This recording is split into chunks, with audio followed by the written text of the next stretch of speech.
तो आज हम लोग केमिस्ट्री के चैप्टर पढ़ने वाले हैं। केमिस्ट्री के टेक्स्ट बुक्स ओवरव्यू देखने वाले हैं। तो मैं जल्दी जल्दी से हर टॉपिक का एक्सप्लेनेशन बता दूँगी।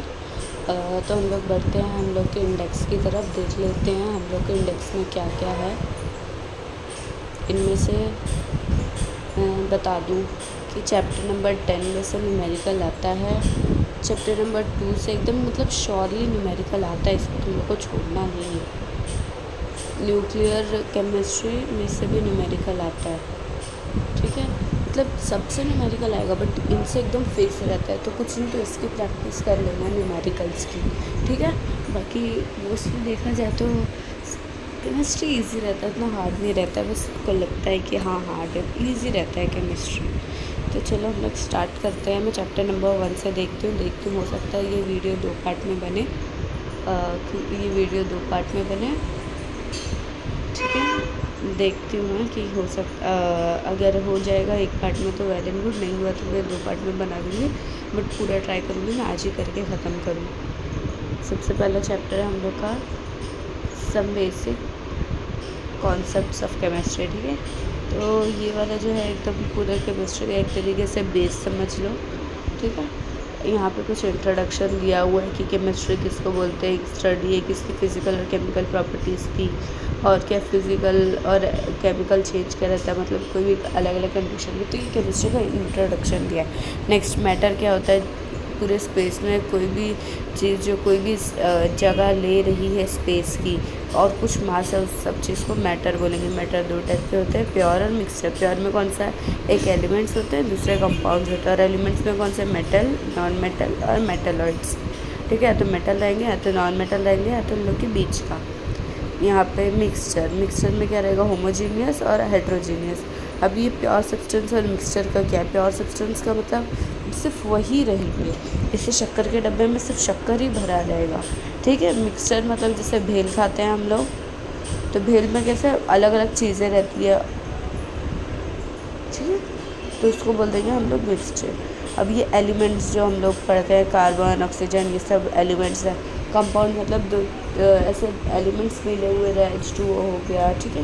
तो ये सारे वर्ड्स कंपाउंड्स में आ गए। नेक्स्ट यहाँ पे होमोजीनियस मतलब सेम टू सेम, मतलब एक ही तरह का उसमें वो रहेगा। हेट्रोजीनियस मतलब अलग अलग तरह, ठीक है। होमोजीनियस मतलब कि फिर हम लोग को दिखाई नहीं देगा बाहर से।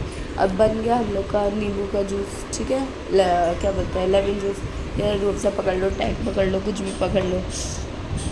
तो वो जो भी रहेगा वो बनने के बाद हम लोग को पता नहीं चलेगा इसमें क्या क्या है, देखने से नहीं पता चलता है, उसको अलग नहीं कर सकते, इसलिए वो क्या रहेगा हम लोग का होमोजीनियस, एक में हो गया।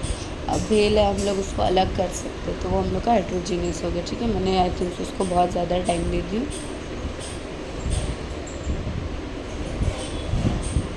देखो यहाँ पे मेटल है, उसकी क्या क्या प्रॉपर्टीज़ है। उनके एक शारिया पेरेंट्स होते हैं, कंडक्ट करते हैं हीट और इलेक्ट्रिसिटी को।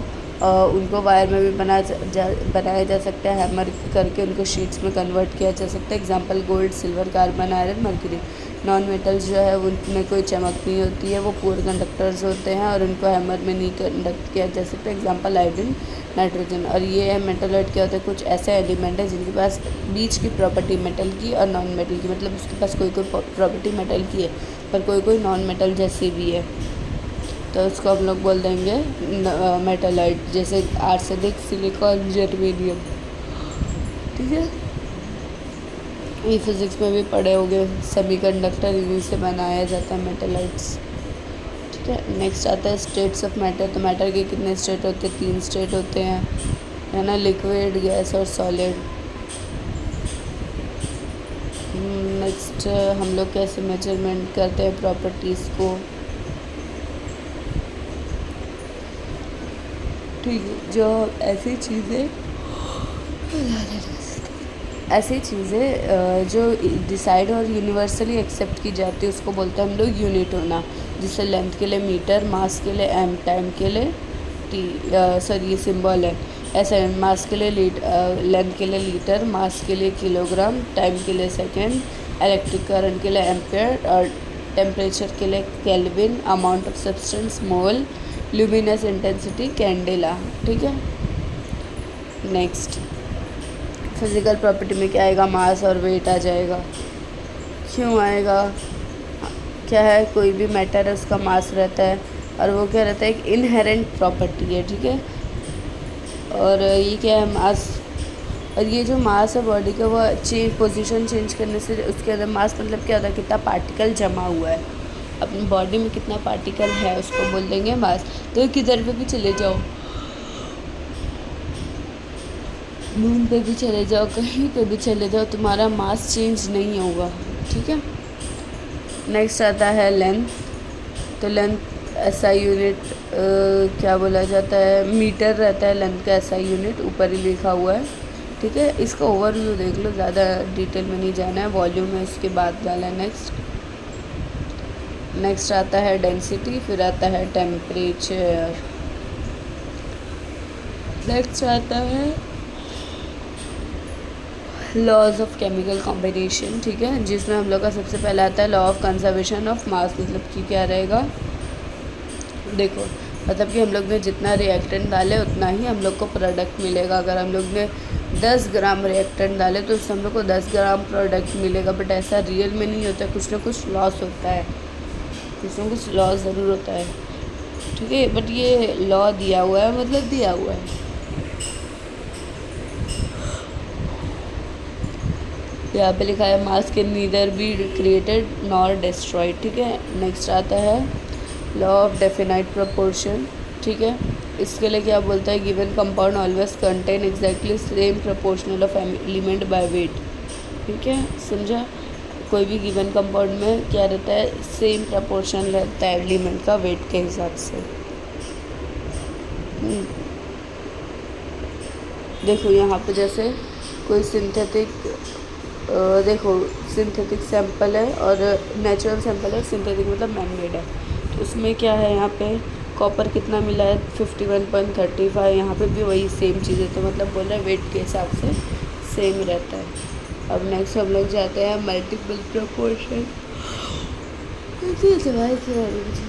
When two elements A and B form more than one compound, the masses of element B that combine with given mass of A are always in the ratio of small whole numbers, ठीक है।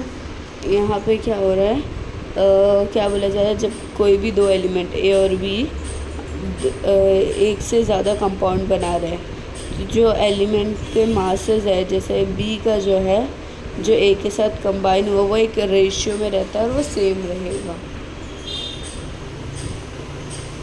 देखो यहाँ पे क्या है, देखो यहाँ पे क्या है, हाइड्रोजन है, ऑक्सीजन है, ये कितना है 2 ग्राम है, ये 16 ग्राम है, ठीक है। अब वाटर बना दे रहा है 18 ग्राम का, यहाँ पे हाइड्रोजन है, यहाँ पे वाटर है, यहाँ पे पेरोक्साइड बना दे रहा है 34 ग्राम का, ठीक है। तो यहाँ पे क्या बोला जाए, 16 और 32 क्या है, एक फिक्स, ये क्या है, एक फिक्स हाइड्रोजन के मास के साथ रेशियो के साथ वो हो रहा है। जैसे कि अगर इसको देखा जाए तो ये क्या है 1:2 के इससे हिसाब से हो जा रहे हैं। नेक्स्ट स्मॉल एग्जांपल इतना करने की ज़रूरत, गे लूसैक लॉ ऑफ गैसियस वॉल्यूम। ये क्या बोलता है, the when gases combine or are produced in chemical reaction, they do so in a simple ratio by volume provided all the gases are at same temperature and pressure, ठीक है। तो ये क्या बोलता है, जब भी कोई गैसेस को कंबाइन किया जाता है, बनाया जाता है किसी केमिकल रिएक्शन में, तो वो कोई एक सिंपल रेशियो में, और जो उन लोगों का वॉल्यूम रहता है सिंपल रेशियो के अमाउंट पे रहता है, मतलब हम लोग रेशियो इस तरीके से निकाल सकते हैं कि हाँ चेंज नहीं होता है। जैसे यहाँ पर हाइड्रोजन है 100 ml है, उसको बोल दिया गया 2 वॉल्यूम है। ऑक्सीजन है, ये 1 वॉल्यूम है, तो मिला के क्या हो जाएगा, उन दोनों को मिला के वाटर बनेगा जो कि होगा 2 वॉल्यूम का। यहाँ पर 3 होना चाहिए था, बट नहीं, इसका एक रेशियो बन जा रहा है 2:1:2। नेक्स्ट आ जा रहा है हम लोगों का एवोगैड्रोस लॉ। एवोगैड्रो ने वो दिया था हम लोगों का Na वाला नंबर, ठीक है, जिसको एवोगैड्रोस नंबर भी बोलते हैं। तो ये क्या बोलता है, equal volume of all gases at the same temperature and pressure contain equal number of molecule.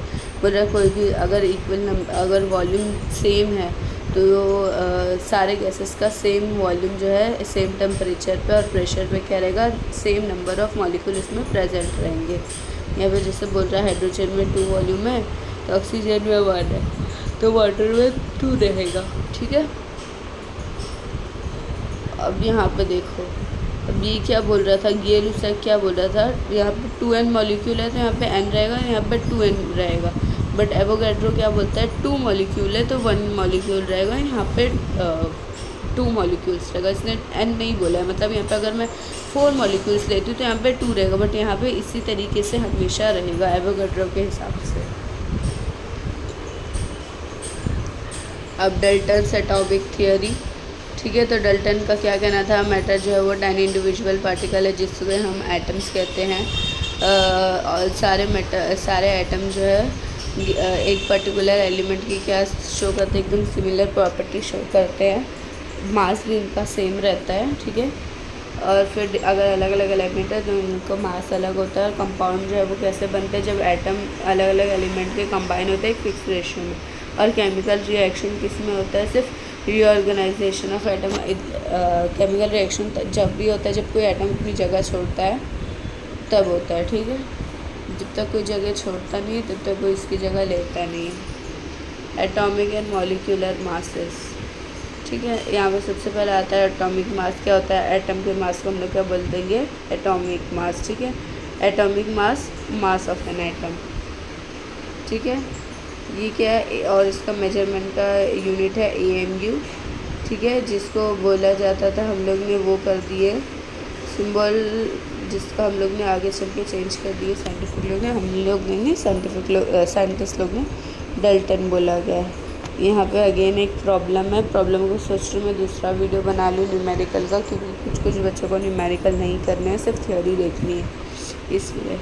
तो नेक्स्ट आता है हम लोग का एवरेज एटॉमिक मास क्या है। ये क्या होता है, मतलब कि जितने भी एटॉमिक मास है सबको प्लस कर दो, जितने टोटल है उससे डिवाइड कर दो, वही हो जाएगा एवरेज वाला।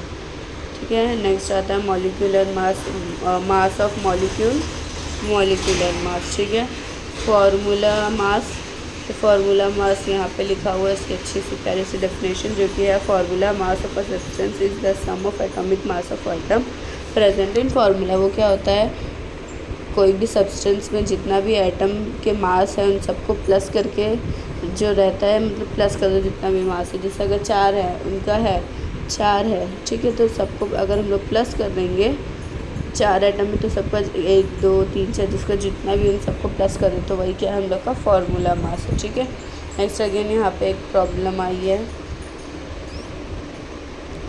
देखो यहाँ पे लिखा हुआ भी है, नियॉन का कैसे एवरेज एटॉमिक मास निकालते एग्जाम्पल है। अब मोल क्या होता है, 1 मोल एक ऐसा अमाउंट है सब्सटेंस का जिसमें बहुत सारे पार्टिकल्स रहेंगे। ठीक है, और जैसे एटम में रहते हैं। ठीक है, और वो एग्जैक्टली कितने उसमें रहेंगे, 12 ग्राम में रहेंगे, 12 ग्राम ऑफ कार्बन आइसोटोप के हिसाब से। पहले अलग अलग तरीके से 10th में पढ़े हुए, किस तरीके से अलग अलग साइंटिस्ट ने पीरियोडिक टेबल को वो करना चाहता, क्या बोलते, अरे ठीक से रखना चाहता, बट नहीं हो पाया। बाद में जब एटॉमिक मास के उससे रखा गया तो हुआ था, है ना, एटॉमिक नंबर के हिसाब से। किससे हुआ था, कमेंट में बताना। नेक्स्ट, तो यही है मोल, इसको बोला जाता है, इसका यूनिट है MOL, मोल बोला जाता है इसके यूनिट को। ठीक है, नेक्स्ट यहाँ पे एग्जांपल्स है, देखो मोल्स और गैसेस। ठीक है, स्टैंडर्ड टेम्परेचर जिसको 0 डिग्री बोला जाता है, प्रेशर वो हमेशा याद रखना, स्टैंडर्ड टेम्परेचर 0 डिग्री सेल्सियस और standard pressure 1 ATM STP, standard temperature and pressure. ठीक है, इसको बोला जाता है।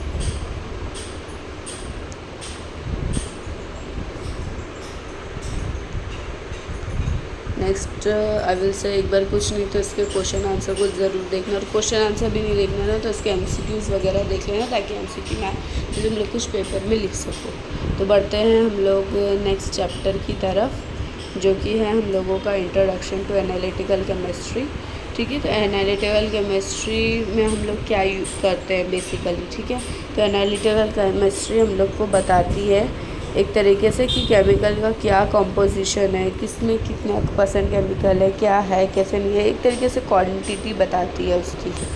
ठीक है, इसको हम लोग एनालिटिकल केमिस्ट्री बोल देते हैं।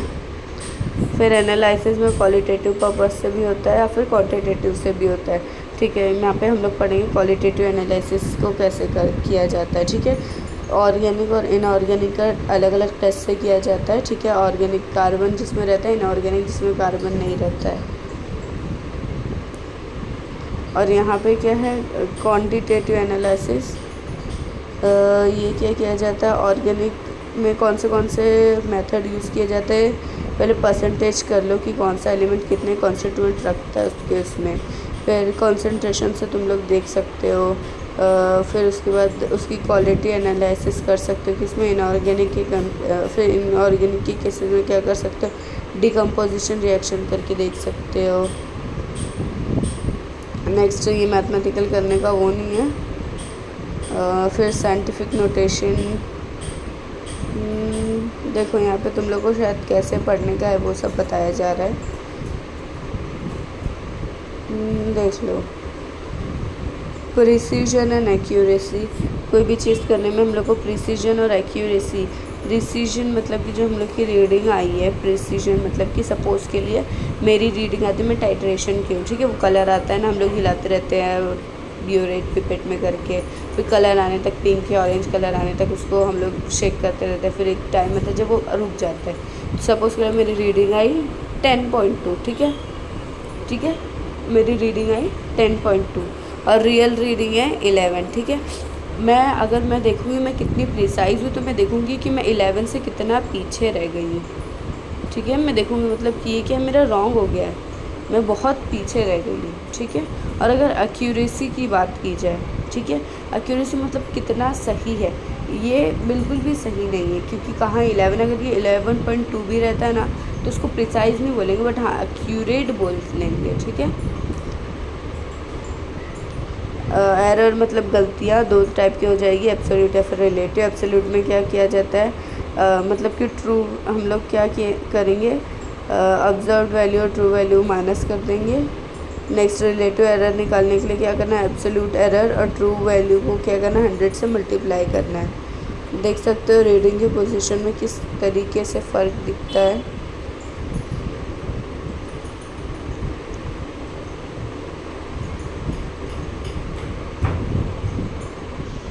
हाँ, तो नेक्स्ट जो है वो हम लोग देख लेते हैं कि सिग्निफिकेंट फिगर नाम की क्या बल है, ठीक है। हाँ, तो ये सिग्निफिकेंट नंबर क्या होता है, मतलब कि ये जो रहता है सिग्निफिकेंट नंबर कि पॉइंट के बाद ये जो नंबर रहता है ना, जैसे मेरा सपोज़ के लिए है कुछ 9.8888 समथिंग लाइक दैट, तो मैं क्या कर सकती हूँ, इतना 88 लिखने से अच्छा मैं एक चीज़ लिख सकती हूँ, क्या 9.888 लिखने से अच्छा मैं 9.9 लिख सकती हूँ। अगर वो 5 रहा है पॉइंट के बाद का नंबर, अगर वो 5 रहता है, 5 से ज़्यादा रहता है तो मैं एक नंबर बढ़ा सकती हूँ, मैं कर सकती हूँ। बट यहाँ पे 5 रहता, 4 रहता तो मैं क्या कर देती हूँ, यहाँ पे 9.8 ही रहने देती इसको, ठीक है। अब से ये वाली चीज़ समझ में आ गई होगी।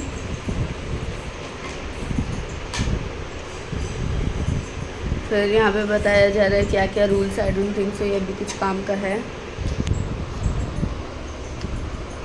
देन उसके बाद कैलकुलेशन कैसे करना है, राउंड ऑफ कैसे करने का, सही से राउंड ऑफ करने का। फिर उसके बाद मॉलिक्यूलर फार्मूला का। नेक्स्ट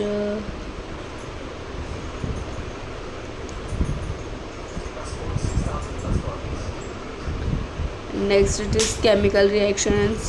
फिर यहाँ पे पूरे उसमें कैलकुलेशंस ही है सर। लिमिटिंग रिएजेंट, वेट, अब ये लिमिटिंग रिएजेंट क्या होता है, जब कोई भी हम लोग रिएक्शन कर रहे हैं, ठीक है, रिएक्टेंट जो है यूजुअली प्रेजेंट नहीं है, ठीक है, जितना अमाउंट में चाहिए था, और हम लोग को चाहिए कि वो हम लोग वो कर ले, ज़्यादा सही से कर ले, तो हम लोग रिएजेंट हल्की मिकदार में यूज़ करेंगे, जिसको हम लोग बोल देंगे लिमिटिंग रिएजेंट, ठीक है। नेक्स्ट आते हैं हम लोग मोल फ्रैक्शन। तो मोल फ्रैक्शन कैसे निकालते हैं, नंबर ऑफ़ मोल्स ए के लिए हम लोग कैसे निकालेंगे, number of moles of A upon number of moles of solution. मतलब कि ए है, ठीक है, नींबू का रस है, ठीक है, वो 1 टेबल स्पून है, ठीक है, 1 टेबल स्पून है, और सोल्यूशन मतलब कि कितना है, सपोज़ के लिए 250 ml है, और ये मेरा 1 टेबल स्पून में सपोज़ के लिए मेरा आ जा रहा है 25 ml, ठीक है। तो मतलब कि ये कितना मेरा रेशियो, ये जो रेशियो आ रहा है ना मेरा निकालने के बाद, उसी को मैं बोल दूँगी मोल फ्रैक्शन। मास परसेंट के लिए करना मास ऑफ सल्यूट। अब देखो एक होता है सल्यूट SOLUTE और एक होता है सॉल्वेंट। अब बच्चे कंफ्यूज इसमें होता है कि सल्यूट क्या है सॉल्वेंट क्या है। तो देखो ये अगर हम लोग देखा जाए सॉल्वेंट मतलब कि जो चीज़ ज़्यादा रहती है। अगर हम लोग शक्कर पानी बना रहे हैं तो पानी ज़्यादा रहता है, बट वहीं अगर हम लोग आटा गूंद रहे हैं तो उसमें आटा ज़्यादा रहता है। हम लोग हमेशा सोचते हैं पानी के लिए रहता है, नहीं, ये बहुत हर चीज़ के लिए रहता है। अगर हम लोग सिरका बना रहे हैं, जो हम लोग चाशनी बोलते हैं, चाशनी बना रहे हैं, सॉरी चाशनी नहीं बोलते, सिरका नहीं बोलते, चाशनी बना रहे हैं हम लोग, तो उसमें हम लोग की शक्कर की क्वांटिटी ज़्यादा रहता है, किससे, पानी से। तो उधर पे हम लोग का शक्कर सॉल्वेंट रहेगा और पानी जो है वो सल्यूट रहेगा। ठीक है, नेक्स्ट।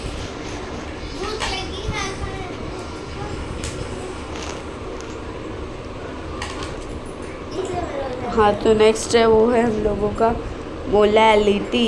ठीक है, मोलैलिटी स्मॉल m से डिनोट करते हैं, जिसका मतलब क्या होता है, number of salute upon mass of solvent in kg।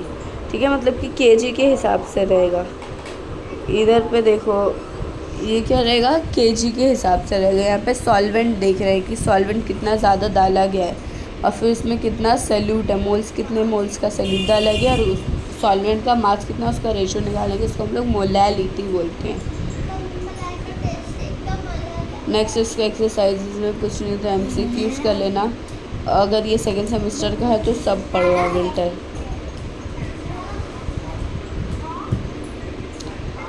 Next आता है हम लोगों का सम एनालिटिकल टेक्निक्स। ठीक है, एनालिटिकल टेक्निक्स, इसमें से उतने क्वेश्चन आते नहीं हैं। इटली स्पीकिंग 1 से 2 क्वेश्चन आ जाएगा 2 दिन मार्क्स के लिए। ये तो हो सकता है तुम लोग को एक ही मार्क्स के लिए एमसीक्यू भी आ सकते हैं। यहाँ पे बोला जा रहा है प्यूरिफिकेशन कैसे सॉलिड की जाएगी।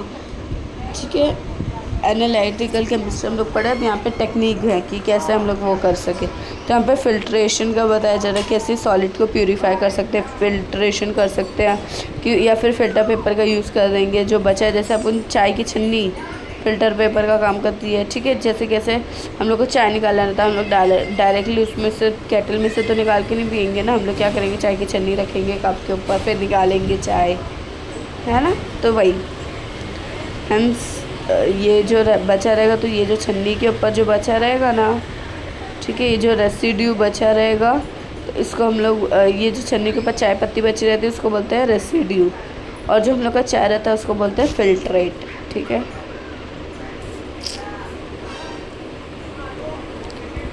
हाँ, तो नेक्स्ट जो है वो है, ये देख लो किस टेक्निक से निकाल रहे हैं यहाँ पे ये लोग।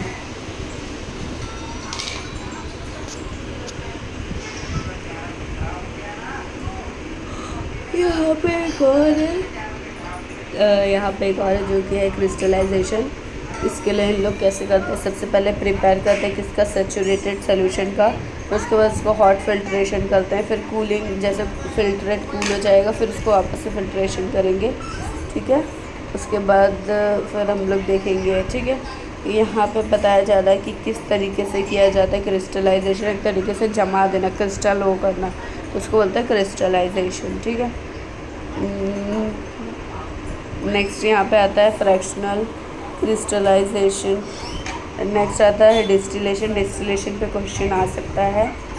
ठीक है, तो डिस्टिलेशन में क्या रहता है कि इम्पोर्टेंट मेथड है किस चीज़ को सेपरेट करने के लिए, वोलेटाइल लिक्विड में जो नॉन वोलेटाइल इम्प्योरिटीज़ है। वोलेटाइल लिक्विड मतलब कि जो बहुत जल्दी इवेपोरेट हो जाता है, जैसे कि अपना नील पेंट रिमूवर होता है ना, एसीटोन, अगर उसको थोड़ी देर बस हाथ पे रखोगे ना, हाथ पे रखे रखे इवेपोरेट हो जाएगा। तो जो चीज़ बहुत जल्दी इवेपोरेट हो जाती है उसको वोलेटाइल बोलते हैं, और जो नहीं हो पाती उसको नॉन वोलेटाइल बोलते हैं। या तो फिर हम लोग लिक्विड, ऐसे लिक्विड को कर सकते हैं जिसमें बहुत ज़्यादा बॉइलिंग पॉइंट में डिफरेंस हो। ठीक है, एक तरीके से वोलेटाइल, नॉन वोलेटाइल और बॉइलिंग पॉइंट का डिफरेंट एक ही चीज़ होती है। नेक्स्ट इसके 2 टाइप में, पहला कौन सा, सिंपल डिस्टिलेशन। इसमें क्या रहेगा, सबसे पहला डिकम्पोजिशन के बिना किया जाएगा एकदम एटमॉस्फेरिक प्रेशर पे, और सिंपल डिस्टिलेशन की प्रोसेस इसको बोलेंगे हम। ठीक है। तो उसके प्रोसीजर में क्या करना रहेगा, मिक्सचर लेंगे वाटर का, मतलब कि क्या, और एसीटोन लेंगे, कौन सा, डिस्टिलेशन फ्लास्क में, हम लोग देखेंगे नीचे किसमें रहता है। फिर उसको अच्छे से अपैरेटस को अच्छे से अरेंज करेंगे। फिर फ्लास्क को गर्म करेंगे पानी पे एकदम संभाल के 56 डिग्री सेल्सियस पे। जैसे बचेगा एसीटोन क्या करेगा, वो इवापोरेट होना चालू कर देगा। और फिर वो क्या, रिसीवर चेम्बर में नंबर 1, रिसीवर नंबर 1 कर तरीके से चेम्बर समझ लो, रिसीवर चेम्बर में जाके कलेक्ट हो जाएगा। जैसे ही एसीटोन सब उड़ गया तो फिर क्या हो जाएगा, रिसीवर क्या हो जाएगा, चेंज कर दिया जाएगा, ठीक है। और फिर उसमें से थोड़ा बहुत लिक्विड क्या डिस्कार्ड कर दिया जाएगा। फिर जैसे टेम्परेचर 100 डिग्री सेल्सियस पे पहुँचेगा, वाटर क्या करेगा, डिस्टिल होना चालू कर जाएगा। और फिर ये जो है इसको हम लोग नंबर 2 में कर देंगे। देखो कैसे रहेगा, यहाँ पे ये बीकर है, ठीक है। फिर यहाँ पे देखो, पहले यहाँ पे कलेक्टर है। जैसे ही इसमें हम लोग आग लगाएंगे 56 डिग्री पे, एसीटोन जो है वो हम लोग का बॉईल हो जाता है। और 56 डिग्री जैसे आएगा वैसे क्या होगा, यहाँ से एसीटोन जो है जमा होने लग जाएगा बॉईल होकर, देखो ना। फिर यहाँ पे क्या करेंगे, ये वाला जो हम लोग का है इसको क्या कर देंगे, चेंज कर देंगे हम लोग। फिर जब 100 डिग्री तक जाएगा तो वाटर भी आने लगेगा। इस तरीके से क्या आ जाएगा, हम लोग वाटर और एसीटोन को अलग कर सकते हैं। नेक्स्ट जो है यहाँ पे है फ्रैक्शनल, क्या है, फ्रैक्शनल डिस्टिलेशन। इसके लिए क्या होगा, यहाँ पे हम लोग ने लिक्विड रखे हैं, ठीक है। या फिर मैं इसका प्रोसीजर पढ़ दूँ, इसको भी ओवरव्यू बता दे रही हूँ, ठीक है। यहाँ पे भी एक देखो, यहाँ पे लगा हुआ है नॉब टाइप में, ये नॉब टाइप में लगा हुआ है। यहाँ पे कैसे यहाँ पे अलग अलग तरीके से वो कॉलम्स रखे हुए, मतलब अलग अलग तरीके से रखा है कि हाँ पहले इसको वो करके जाएगा, फिर इसको करके जाएगा, जल्दी से इवापोरेट नहीं होगा। देखो यहाँ पे कैसे वो जाएगा, यहाँ से जाएगा तो वहाँ से फंसेगा, यहाँ से जाएगा तो वहाँ से फंसेगा। इस तरीके से रखा है ताकि जो कम वेपर वाला है, जो ज़्यादा वेपर वाला है वो चले जाए, जो कम वेपर वाला है वो रुका रहे। टुकड़े में बांट के वो होगा, इसलिए क्या बोला जाता है इसको, फ्रैक्शनल, मतलब धीरे धीरे होगा पर एकदम प्योरली होगा, इसलिए हम लोग इसको बोल देंगे फ्रैक्शनल डिस्टिलेशन। अब ये देख लो यहाँ पे किस तरीके से हो रहा है, ये ऑयल और वाटर का किया जा रहा है, किस तरीके से चेंज हो रहा है। क्रोमेटोग्राफिक टेक्निक, ये ना एक मेरे पास था वीडियो, एक के ऊपर वो एक लेयर आ जाती है, में भी देखे हो यूट्यूब पे, ऐसा कुछ तो रहता है। उसमें वो अलग अलग तरीके से कलर लगाता है, 2-3 कलर का, फिर उसको घुमा देता है तो लगता है कि हाँ वो सब मिक्स हो गया। बट फिर जब उसको रिटर्न ऐसे घुमाया तो फिर वो रिटर्न घुमाता है तो सारे कलर्स अलग हो जाते हैं। नेक्स्ट एड्जॉर्प्शन, ठीक है। एड्जॉर्प्शन एक बहुत ही अच्छा टॉपिक है। एड्जॉर्प्शन क्या होता है, हम लोग बोर्ड पे चॉक से लिखते हैं तो बोर्ड पे रुक जाता है, क्यों, क्योंकि बोर्ड ने उस चीज़ को एड्जॉर्ब कर लिया। हम लोग फेस पे मेकअप लगाते हैं, पाउडर जब लगाते हैं फेस पे तो हमारा फेस पे वो पाउडर रुक जाता है, क्यों, क्योंकि हम लोग के फेस ने उसको एड्जॉर्ब कर लिया। वही अगर हम लोग कोई कपड़ा ले लें, उसको पानी पे फेंक दें तो कपड़ा क्या करेगा, पानी को एब्जॉर्ब कर लेगा। वही अगर हम लोग अपने फेस पे पानी से धुले तो कुछ टाइम बाद क्या अपना फेस जो है वो पानी को एब्जॉर्ब कर लेता है। तो एब्जॉर्ब और एड्जॉर्ब का यही फ़र्क है, ठीक है।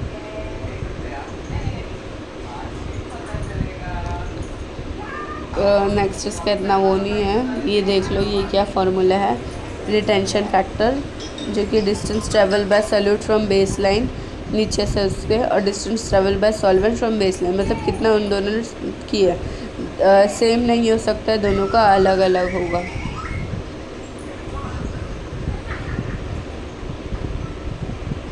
देखो ये पेपर क्रोमेटोग्राफी कैसे कलर्स को अलग किया जाता है, पहले सेम किया गया है फिर अलग अलग किया गया है, लोग का भी नाटक अलग रहता है। इसके क्वेश्चन आंसर ये है, तुम लोग को ना इसके क्वेश्चन आंसर अच्छे से पढ़ लेना।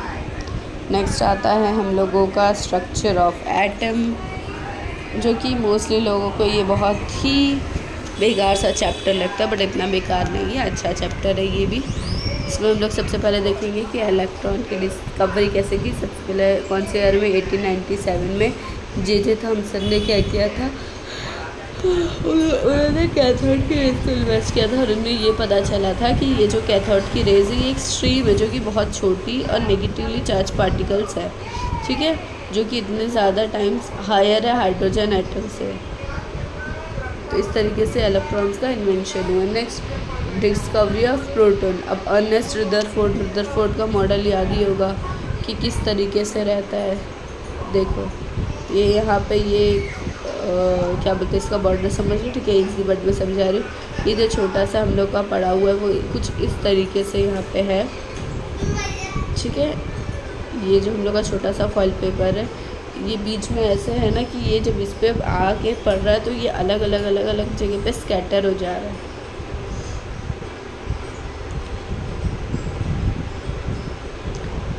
और फिर नेक्स्ट आइसोटोप्स क्या होते हैं।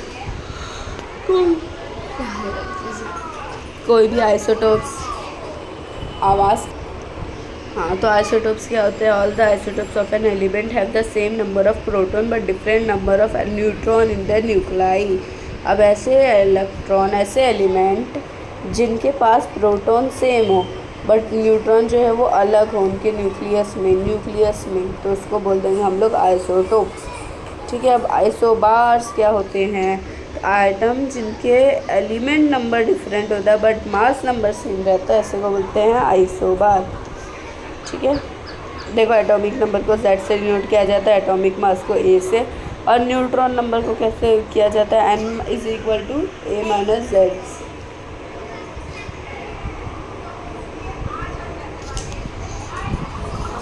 नेक्स्ट आता है हम लोगों का ड्रॉबैक्स क्या है रदरफोर्ड मॉडल का, ठीक है। तो ये इतना कुछ आता नहीं है वैसे एग्जाम में तुम लोग को। मेन क्वांटम नंबर्स वो सब आते हैं, ठीक है। तो यहाँ पे बोला जा रहा है, यहाँ पे देख सकते हो ये वेव की फॉर्म में चल रही है, मतलब ऐसे ऐसे भी चल रही है और एक ऐसे ऐसे भी चल रहा है, ठीक है। अब यहाँ पे क्या हो जाएगा। अब ये इसके उसमें ऐसा था, उसने डिस्क्राइब नहीं किया कि इलेक्ट्रॉन कैसे डिस्ट्रीब्यूट है और उनकी एनर्जी कैसे डिस्ट्रीब्यूटेड है, ठीक है। एक तरीके से ये एक बार रीड कर लेना रदरफोर्ड का, ये ओवरव्यू दे रही इसलिए मैं इतना नहीं कर रही हूँ। डेवलपमेंट क्या है। अब इसके बाद क्या हुआ, जब रदरफोर्ड दे दी तो उसके बाद बोहर बाबा है, उन्होंने अपना एटॉमिक मॉडल दे दिया। तब इन लोग को इतना ज़्यादा पंचायत थी ना कि हम लोग को जीने ही नहीं दे रहे थे चैन से। Wave particles duality of electromagnetic radiation, ठीक है। अब यहाँ पे बोला है कि किस तरीके से एक इलेक्ट्रोमैग्नेटिक वेव फॉर्म में ड्यूअलिटी दिखा रही है, ठीक है। यहाँ पे उसका वो भी चल रहा है, ये जो है उसका क्या है, ये इलेक्ट्रिक फील्ड दिखा रहा है, और ये जो है ये इसकी मैग्नेटिक फील्ड दिखा रही है। ब्लू वाला मैग्नेटिक है और ये रेड कौन सा कलर है, ये वाला इलेक्ट्रिक फील्ड दिखा रहा है। अब एक कैरेक्टरिस्टिक देख लेते हैं इलेक्ट्रोमैग्नेटिक वेव की। सबसे पहला है वेवलेंथ, जिसको लैम्डा से डिनोट किया जाता है। दो डिस्टेंस कॉन्सिक्यूटिव, मतलब दो क्रस्ट ट्रफ के बीच के उसको बोलते हैं वेवलेंथ। देखो मैं बताना भूल गई तुम लोगों को, इधर पे देखो ये जो ऊपर आ रहा है ना ये क्रस्ट, ये नीचे जा रहा है ना ये ट्रफ, ठीक है। और ये दोनों टोटल देखो यहाँ पे क्या हुआ भी है, ये दोनों को साथ में बोला जाता है वेवलेंथ। ये इन लोग के बीच का क्या डिस्टेंस है। फिर फ्रीक्वेंसी उसकी क्या स्पीड है, गति समझ लो, हर्ट्स में बोला जाता है, और इसके वेवलेंथ को मीटर में वो किया जाता है। वेव नंबर को v' से किया जाता है, जिसको हम लोग बोलते हैं 1/λ के तरीके से निकाला जाएगा। एम्पलीट्यूड को a से रिप्रेजेंट किया जाता है। नेक्स्ट और यहाँ पे क्या है, c जो है वो स्पीड ऑफ लाइट है, ठीक है। स्पीड ऑफ लाइट को किस तरीके से निकाला जाता है, v λ, ठीक है, फ्रीक्वेंसी और लैम्डा को मल्टीप्लाई करके।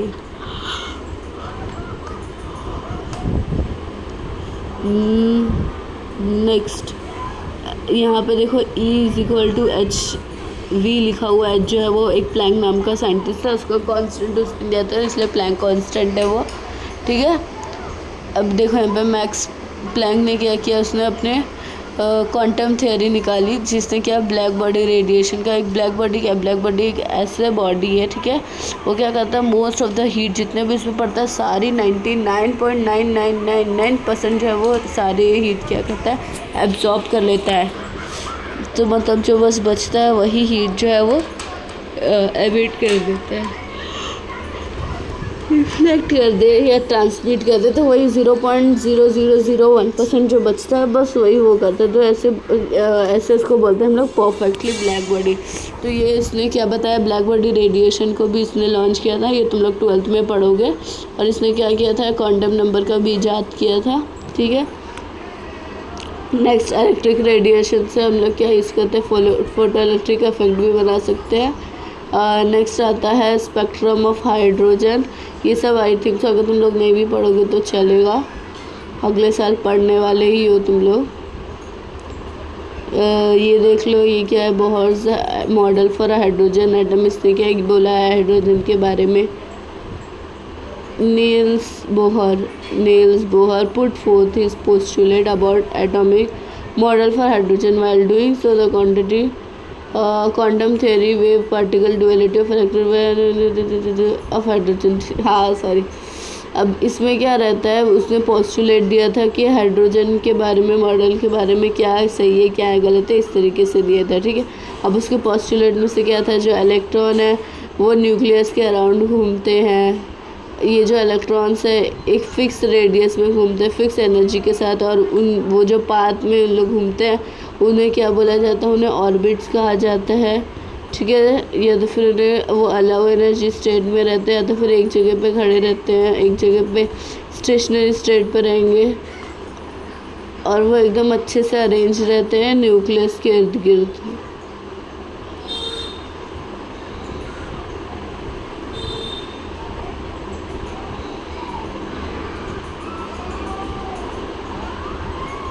नेक्स्ट जो है वो है हम लोगों का ये रिज़ल्ट ऑफ, हाँ ये देख लो क्या होता है, ये देख लो रिज़ल्ट ऑफ बोहर्स थ्योरी। ये क्या बोलता है, बोहर्स थ्योरी को यूज़ किया गया किस चीज़ के लिए, एनर्जी, ऑर्बिट की एनर्जी को ढूंढने के लिए, किधर की, स्टेशनरी स्टेट की हाइड्रोजन एटम में। इस वजह से क्या हुआ, बोहर्स थ्योरी हाइड्रोजन एटम को क्या किया गया, पूरा देखा गया कि हाथ से क्या क्या सर्च किया था। और फिर जो स्टेशनरी स्टेट्स है इलेक्ट्रॉन की, उन्हें नंबर दे दिया गया 1 2 3, और ये इंटीजर्स है जिन्हें क्या कहा जाता है, प्रिंसिपल क्वांटम नंबर। होप से ये समझा होगा, बस यहाँ पे वही था। अब एक और चीज़ है बहुत अच्छी सी प्यारी सी, जिसे बोलते हैं ग्राउंड स्टेट। ग्राउंड स्टेट में क्या रहता है, ग्राउंड स्टेट में रहेगा मतलब कि इलेक्ट्रॉन जो है उसके अपने लोअर एनर्जी स्टेट पे क्या है, जैसे कि अभी वो किसी को कोई एनर्जी ना दे रहा है ना ले रहा है, तो उसके अंदर कितनी एनर्जी है फिर भी, तो उस एनर्जी को हम लोग बोलेंगे ग्राउंड स्टेट। नेक्स्ट, ये उतना मत करो, हो सकता है क्वेश्चन पेपर पे भी देख लो तुम लोग, सॉरी जो मैं अभी क्वेश्चन पेपर भेजूँगी उसको देख लेना।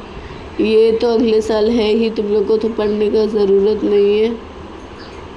नेक्स्ट, लिमिटेशन के आप बोहर के, अभी ये लोग तो बहुत नाशुक्रे लोग थे, ये नहीं कि हाँ कोई आया कुछ तो उसने ज्ञान दिया तो उसमें भी लिमिटेशन ला के रख देते थे, वही दुनिया वालों का कोई भरोसा नहीं, दीनी मान तो है ही नहीं।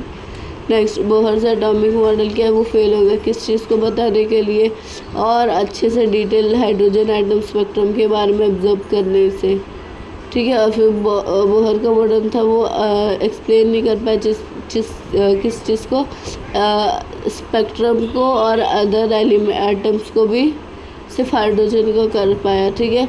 ये जो बोहर थ्योरी है वो एक्सप्लेन नहीं कर पाई कि वो मैग्नेटिक फील्ड में क्यों बिखर जाती है, ठीक है।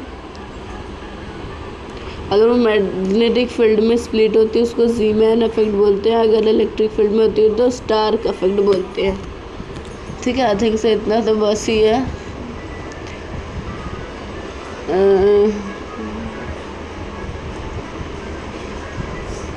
देखो ये जो दिख रहा है ना, ये तुम लोग का अजीबोगरीब सा ऐसा त्रिशूल बना हुआ है, मतलब त्रिशूल की तरह, इसको हम लोग बोलते हैं साई, ठीक है, PSI साई।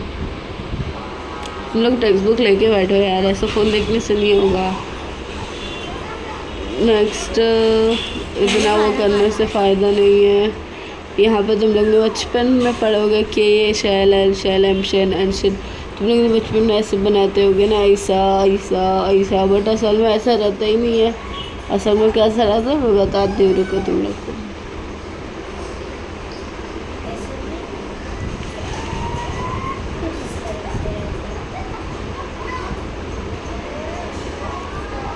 जा बता रही हूँ।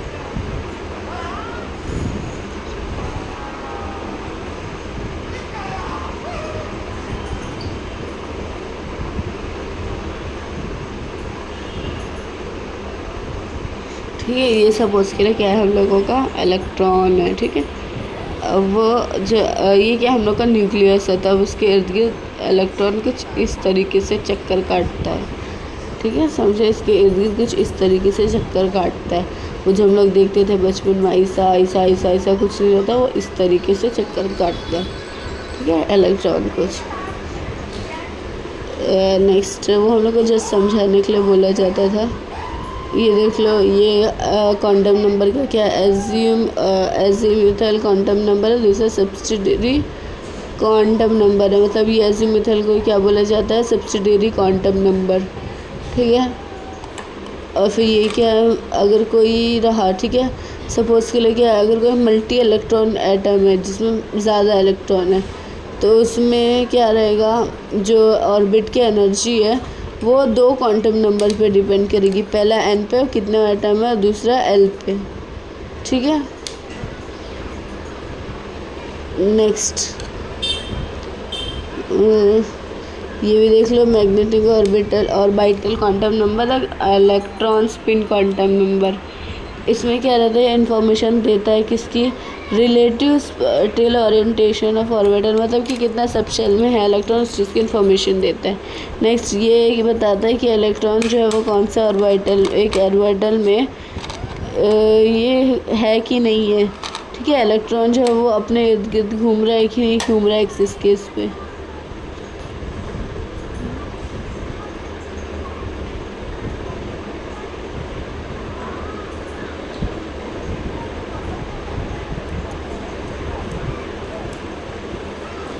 अब नेक्स्ट जो है वो देख लो, इतना वो नहीं है काम का ये।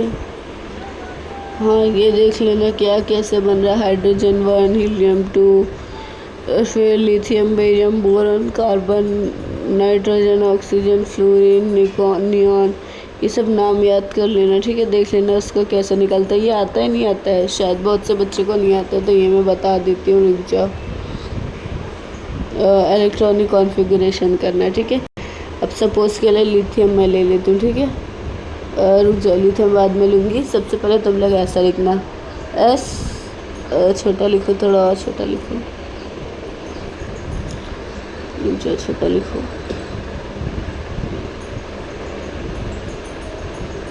सबसे पहले स्टार्ट करोगे एस एस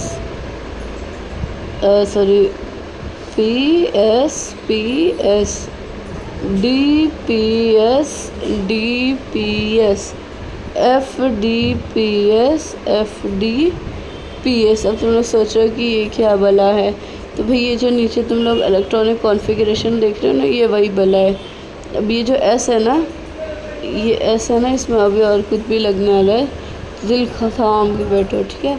तो नेक्स्ट ये जो है, इसके पास कितनी कैपेसिटी रहती है, इसके पास 2 इलेक्ट्रॉन की कैपेसिटी रहती है, पी के पास 5 की रहती है, वही डी के पास 7 की रहती है, और इसके पास कितनी रहती है, इसके पास 14 रहती है शायद से, ठीक है। छोड़ो कितनी भी रहती हो, मैं अभी बता रही थी कि ये क्या है, ठीक है। और फिर उसके बाद हम लोग यहाँ पे नंबर दे देंगे 1 2 3 4 5 6 7 8। यहाँ पे 1 2 सॉरी, यहाँ पे ये हो गया ना 1 2, उसके बाद पी को गिनेंगे 1 2 3 4 5 6, और उसके बाद डी के बारे में इधर 2 से स्टार्ट करेंगे, 2p। और रुक जाओ, खिचड़ी हो गया ना, रुक जाओ मैं आप अलग जगह से बताती हूँ।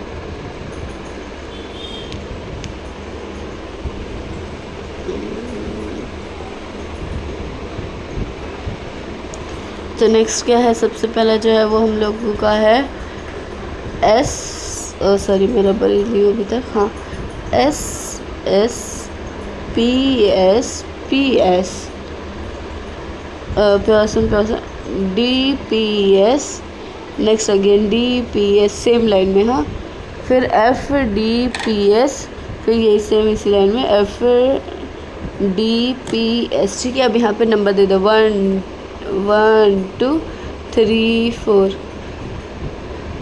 ठीक है, यहाँ वाला 5, ये वाला 6, ये वाला 7, ये वाला 8 पहले लिख दो। अब यहाँ पर स्टार्ट करो तो 2 3 4 5 6 7। ठीक है, 7 होगा। अभी इसको 3 से 3 4 5 6, अब इसको 4 से, F को 4 से। ठीक है, तो सॉरी यहाँ से 4 5।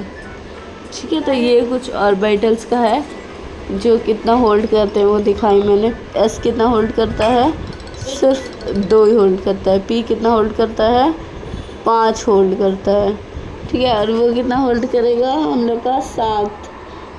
P करेगा 3 होल्ड करेगा ना, हाँ, फिर वो 5 और फिर 7 14, इस तरीके से। नेक्स्ट जो है वो हम लोगों का इसी तरीके से हम लोग नाम लेंगे। ठीक है, तब जैसे मेरा ये है हाइड्रोजन का, ये KLN छोड़ दो, अगर मैं सही से वो देखूं, देखो जैसे यहाँ पे क्या लिखा, और फिर देखने का कि कौन से उसमें आ जा रहा है। फर्स्ट हाइड्रोजन तो 1s1, एक ही नंबर होता है उसमें आउटर मोस्ट शेल में, तो 1s1। हीलियम 2 रहता है तो 1s2 में आ गया। फिर उसके बाद लिथियम, लिथियम में देखो 3 रहता है, बट इसमें क्या करना रहता है, लिथियम में भले से 3 रहता है, बट इधर क्या करना रहता है कि यहाँ पे ना, ये हम लोग को नियॉन पता है, हीलियम, इनर्ट गैसेस वाला सेक्शन जो रहता है, उस गैस वाले को हम लोग क्या करना रहता है, यहाँ पे ऐड करते जाना रहता है। तो यहाँ पे हीलियम का 2 है, तो 2 - 3 - 2 1, तो अब यहाँ पे सिर्फ उसका एक ही एलिमेंट का बचेगा, जो कि यहाँ पे 2 ले लिया, बट ये बचेगा। ठीक है, ये होता है इलेक्ट्रॉनिक कॉन्फ़िगरेशन। ये चार्ट एक बार देख लेना, आता है एग्ज़ाम में। नेक्स्ट इसी के साथ हमारा भारी भरकम चैप्टर ख़त्म होता है।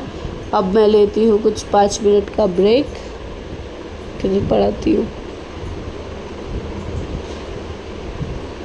मैंने अपना ब्रेक ले लिया। अब हम लोग आते हैं नेक्स्ट चैप्टर की तरफ, जो कि है हम लोगों का केमिकल, हाँ, केमिकल बॉन्डिंग। बहुत ही अच्छा चैप्टर है, इसमें से तुम लोगों को कहाँ से क्वेश्चन आएगा मैं बताती हूँ।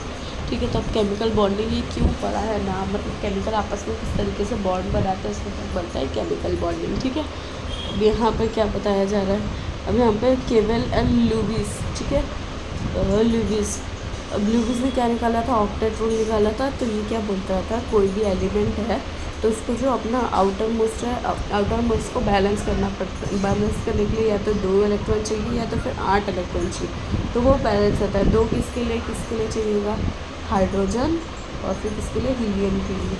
तो ये 2 चाहिए रहेगा, तो उसका आउटर मोस्ट में रहेगा तो वो बैलेंस रहेगा। अब 8 किसके लिए, उससे ज़्यादा है उसके लिए। तो जैसे लिथियम 3 है तो उसको कहीं से या तो वो किसी को 3 दे देगा तो वो बैलेंस हो जाएगा। अब 3 देगा या तो फिर किसी से कितना ले लेगा, 5 ले लेगा। ठीक है, तो ऑक्टेट रूल इसी को बोला जाता है कि अपना ऑक्टेट कंप्लीट करना। ठीक है, नेक्स्ट आयोनिक, कोई भी बॉन्ड, कोई भी जो केमिकल्स है या कंपाउंड है, सब आपस में किस तरीके से बॉन्ड बनाते हैं। पहला आता है आयोनिक बॉन्ड, जिसको बोलते हैं। आयोनिक बॉन्ड किस में रहता है, ये हमेशा याद रखना, आयोनिक मतलब आयन्स। आयन्स किस में रहेगा, जहाँ पर प्लस माइनस रहेगा, प्लस माइनस को ही आयन बोलते हैं। देखो आयन का आई रहता है, ठीक है, आयन का आई रहेगा, इससे मैं क्या बना दूँगी, प्लस बना दूँगी। तो प्लस माइनस समझ के तुम लोग ये समझ जा रहे हैं कि क्या है, आयनिक बोला मतलब प्लस माइनस है। और प्लस माइनस किसमें रहेगा, NaCl में। Na क्या रहता है, +11 रहता है सोडियम का, और Cl का कितना रहता है, 17 रहता है माइनस। तो Na क्या देगा, उसको एक ऑक्टेट कंप्लीट करने के लिए दे देगा, और Na+ कैसे बन जाएगा, 10 हो गया, एक उस Cl को दे देगा, और Cl के पास 18 हो जाएगा, और ये माइनस बन जाएगा। ठीक है, Na+ Cl-, इस तरीके से उसका कुछ फॉर्मेशन होता है। तो हम लोग नेक्स्ट की तरफ बढ़ते हैं।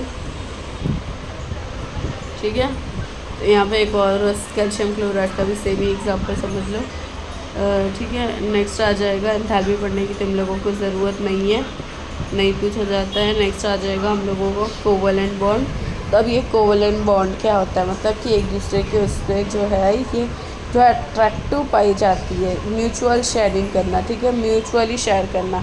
अब जैसे कि एक हाइड्रोजन इधर है, एक हाइड्रोजन इधर है, तो ये दोनों क्या बोलेंगे, यहाँ से ये दे रहा है, यहाँ से ये दे रहा है, दोनों के पास एक एक हाइड्रोजन है, तो इन दोनों क्या करेंगे, हाइड्रोजन अपना शेयर करेंगे, म्यूचुअल अंडरस्टैंडिंग के साथ म्यूचुअल शेयरिंग करेंगे, ठीक है, अच्छे से लाइफ पार्टनर की तरह ज़िंदगी गुजारेंगे। इसको बोल देंगे हम लोग कोवलेंट बॉन्ड, ठीक है।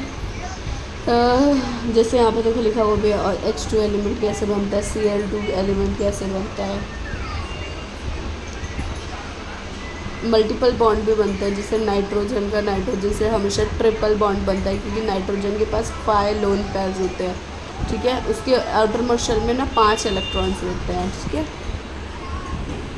उसके बाद अगर वो किसी से भी बॉन्डिंग बनाएगा तो ज़्यादा से ज़्यादा 3 ही बना सकता है कोई भी बॉन्ड, तो इसलिए उसके पास लोन पेयर, इसलिए उसके पास क्या रहेगा, अभी भी एक लोन पेयर बचा रहेगा, एक पेयर मतलब 2, ठीक है, एक पेयर मतलब 2 इलेक्ट्रॉन्स, ठीक है, उसके पास अभी भी 2 इलेक्ट्रॉन्स बचे रहेंगे। नेक्स्ट, ठीक है, तो यहाँ पे मल्टीपल बॉन्ड ये बना लेगा। नेक्स्ट, अरे यार ये क्या हो रहा है, हाँ, तो नेक्स्ट जो है यहाँ पे देखा जा रहा है कि लुईस डॉट स्ट्रक्चर कैसे बनाते हैं, ये देख लो, मैं दिखा देती हूँ, ठीक है, यहाँ पे एग्जांपल मैं दिखा दूँ, देखो यहाँ पे H और H है, मतलब ये लुईस की रिप्रेजेंटेशन है, यहाँ पे ये एक डॉट का मतलब एक इलेक्ट्रॉन है, यहाँ पे 2 इलेक्ट्रॉन इसलिए एक दूसरे से शेयर कर रहे हैं, ठीक है। एक ये जो डॉट है ना, इसका मतलब है एक ऐसी लाइन बन रही है, एक बॉन्ड का मतलब 2 इलेक्ट्रॉन है, ठीक है। अरे यार ये कहाँ गई, रुक जाओ मैं ठीक करती हूँ। अरे यार शिट, पता नहीं कब से बंद था, मैं जब से बोले जा रही थी यार, पता नहीं कहाँ से मैंने रोकी हूँ। शिट, मैं बोली अरे हो क्यों नहीं रहा है, पता नहीं कब से बंद है। पता नहीं तुम लोग ने कहाँ से देखे हो, कहाँ से नहीं देखे हो, मेरे को तो याद भी नहीं कहाँ तक हुआ है, कहाँ तक नहीं हुआ है ना। बहन आ जाती ना तो एकदम से वो कर देती है, फिर मेरे को याद ही नहीं है, शायद मैंने यहाँ तक तुम लोग को पढ़ा चुकी हूँ। अभी एडिट करने के लिए रोक दूँ और फिर जाके देखो ना तो उसमें वो बहुत लोचा रहता है, शायद मैंने यहाँ तक पढ़ा दी हूँ। देखो ये डॉट स्ट्रक्चर कैसे रहता है। नेक्स्ट, ये फॉर्मल चार्ज किस तरीके से रहता है, रेडॉक्स रिएक्शन में है कि किस तरीके से रहता है।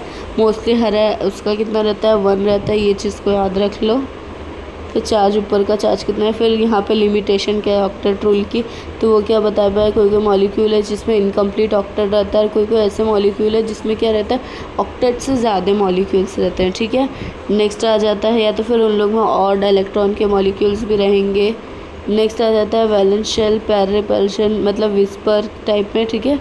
यहाँ पे बोला क्या जा रहा है, इलेक्ट्रॉन पैर क्या रहेगा, अपने आप को ऐसे तरीके से रहेगा ताकि आपस में उन लोग के बीच में इलेक्ट्रॉन क्या रहे, रिपल्शन सबसे कम रहे। और यही चीज़ क्या उन लोग का डिसाइड करती है, शेप डिसाइड करती है, ठीक है। और यहाँ पे उन लोग के बॉन्ड का क्या इस तरीके से दिया है, वो देख लो। बॉन्ड पैर मतलब जिसके बीच में बॉन्ड बना हुआ है 2 जोड़े के बीच में, तो उन्हें बोलेंगे बॉन्ड पैर। तो बॉन्ड पैर और बॉन्ड पैर में सबसे कम रिपल्शन होता है, रिपल्शन मतलब दूर भागना, ठीक है। फिर बॉन्ड पेयर और लोन पेयर मतलब जहाँ पे इलेक्ट्रॉन जो बॉन्ड नहीं हुए हैं, ऐसा लोन पेयर, ठीक है। तो उनके बीच में जो रहता है होता है रिपल्शन, बट सबसे ज़्यादा लोन पेयर के बीच में होता है, क्योंकि नेगेटिव रहते हैं दोनों भी, तो बहुत ज़्यादा रिपल करते हैं। तो नेक्स्ट आगे की तरफ बढ़ते हैं। मैं कब से बोल रही थी, शिट मैंने देखी ही नहीं, बोले वीडियो क्यों रुक गया है, क्या हुआ है, कुछ समझा ही नहीं मेरे को। अभी मैं अगर वो करने जाऊँगी तो वो एडिट करने में 1 घंटा लगा देता है। वैसे भी तबीयत नहीं ठीक है, कुछ नहीं हो रहा है देखो। अब मैं रुक जाओ, मैं यहाँ पे बिठा के तुम लोग को बता देती हूँ।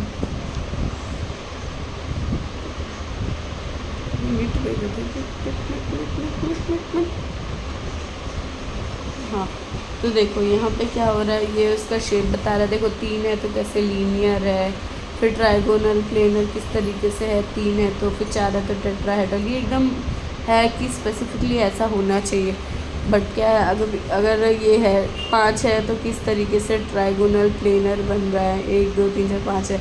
8 है तो ऑक्टाहेड्रल बन रहा है, but in spite of their due to lone pairs ये क्या हो रहा है, 3 होने 2 उसके साथ होने के बावजूद क्या रह रहा है, बेंट शेप का हो जा रहा है। ये ट्राइगोनल पिरामिड का हो जा रहा है 3 होने के बाद भी, ये भी कैसा बेंट शेप का हो जा रहा है। यहाँ पे सीसॉ झूला रहता है ना बच्चों का, यहाँ पे एक जन बैठता है, यहाँ पे एक जन बैठता है, फिर यहाँ से पकड़ के हम लोग झूलते हैं, वो वाला झूला, ठीक है। नेक्स्ट यहाँ पे देख लो किस तरीके से टी शेप में मेरा नाम वाला टी शेप, ठीक है। जितना ही टाइम नहीं उतना ही टाइम वेस्ट हो गया। यहाँ पे टी शेप है। नेक्स्ट स्क्वायर पिरामिड है, फिर नेक्स्ट स्क्वायर प्लेनर है, ये किस तरीके से देख लो, ठीक है। नेक्स्ट आ जाता है हम लोगों का VBT वैलेंस बॉन्ड थियरी, ठीक है, वैलेंस बॉन्ड थियरी, तो इसको इतना पढ़ने की ज़रूरत नहीं है। ये मैंने क्या लिखी थी, हम लोग यहाँ पे इसके शेप्स के बारे में देख लेते हैं, पता नहीं कब रुक गया सीरियसली। चलो भैया देख लिया जाए। हाँ, तो नेक्स्ट उसके बाद क्या है, यहाँ पे हम लोग किस तरीके से ओवरलैप करते हैं, ओवरलैप करके ही वो बॉन्ड बनाते हैं। तो देखा जा रहा है कि वो कोवलेंट बॉन्ड बनाते हैं, तो देखा जा रहा है यहाँ पे ओवरलैप उन लोग किस तरीके से कर रहे हैं, ठीक है। सबसे पहला ये देख लो, सिंगल बॉन्ड को सिग्मा बॉन्ड कहा जाता है, और जो डबल ट्रिपल रहता है उसमें क्या रहता है, जो ऊपर नीचे रहता है ना वो सब पाई रहता है। यहाँ पे एक बॉन्ड क्या रहता है, पाई रहता है। नेक्स्ट ये आ जाएगा हम लोगों का सिग्मा बॉन्ड के लिए देखो क्या लिखा है, 2 S के रहेंगे, कहाँ पे फॉर्म होता है, 2 S के ऑर्बिटल रहेंगे, या फिर एक S का एक P का रहेगा sp, या तो फिर 2 P के रहेंगे। यहाँ पे सिग्मा बॉन्ड सिर्फ रहता है, वो छोड़ दो। अभी यहाँ पे हम लोग SS देख लेते हैं, ओवरलैप कैसे रहता है। ये S कैसा रहता है, स्पेरिकल, गोल सा अंडा, अंडा भी नहीं, गोल सा शेप का, ठीक है। तो फिर ये गोल है, और फिर ये दोनों कंबाइन जब ओवरलैप करते हैं तो कुछ इस तरीके से शेप बना लेते हैं, ठीक है, स्पेरिकल शेप।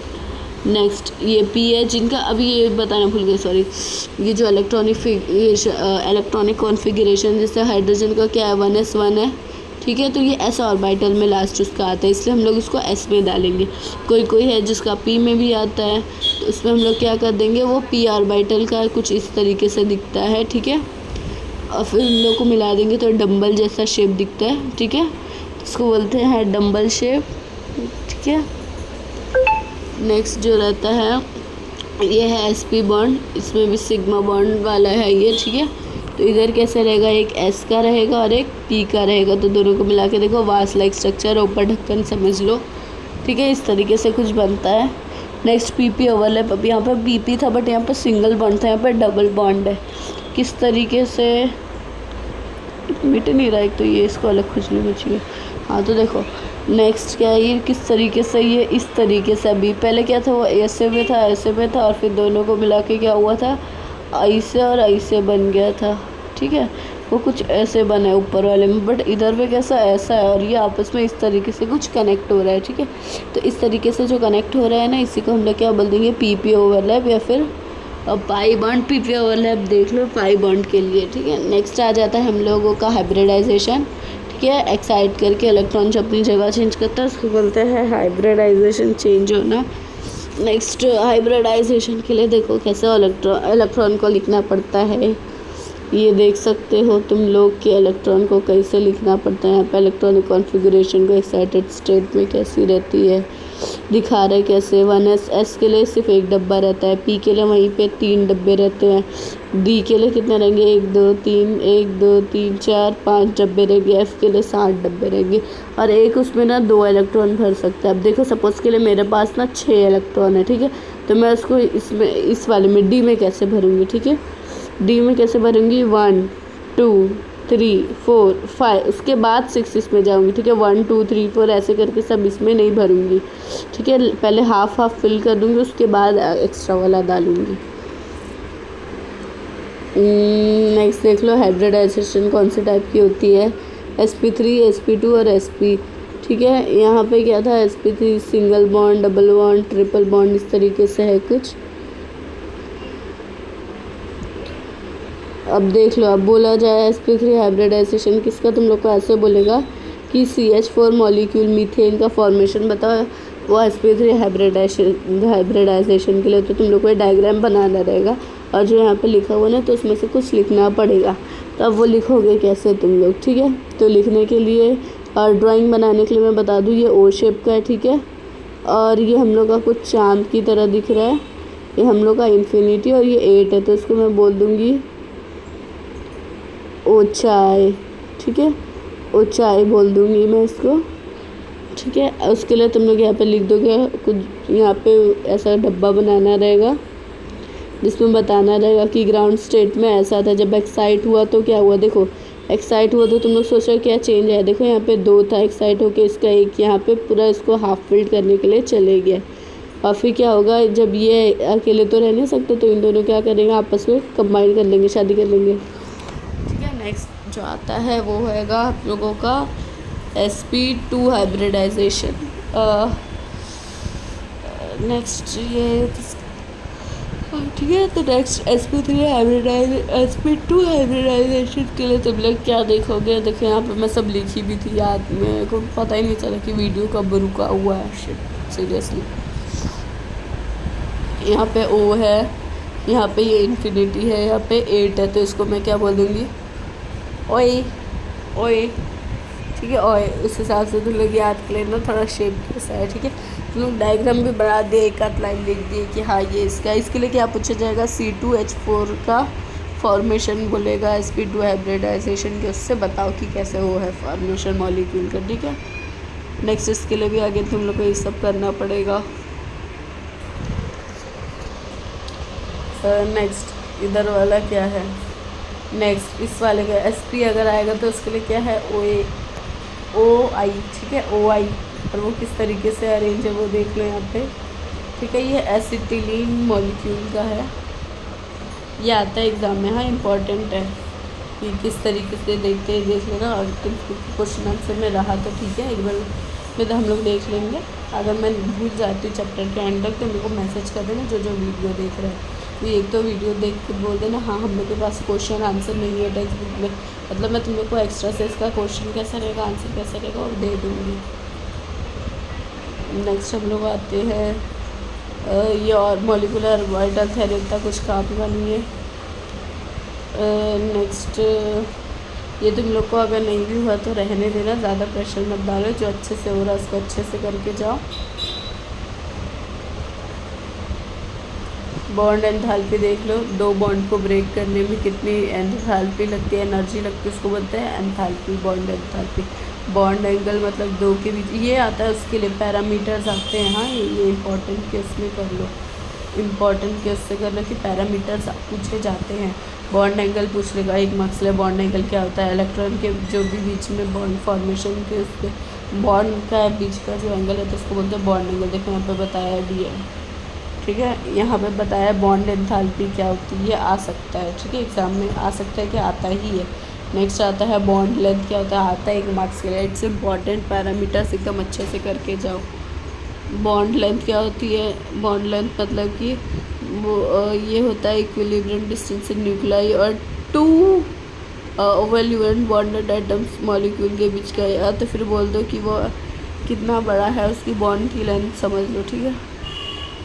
न्यूक्लियाई से लेके देन बॉन्ड ऑर्डर बोल दूँगा, ऑर्डर एकदम से ना बोला ही नहीं जा रहा यार, प्यास लगी हुई है मेरे को। यहाँ पे जरा ल्यूइस थियरी क्या बोलती है, ये बोला जा रहा है यहाँ पे कि वो इक्वल होता है नंबर ऑफ बॉन्ड ऑर्डर मतलब कि उसने कितने बॉन्ड बनाया है, 2 बनाया तो उसका बॉन्ड ऑर्डर 2 है, 3 बनाया तो उसका बॉन्ड ऑर्डर 3 है।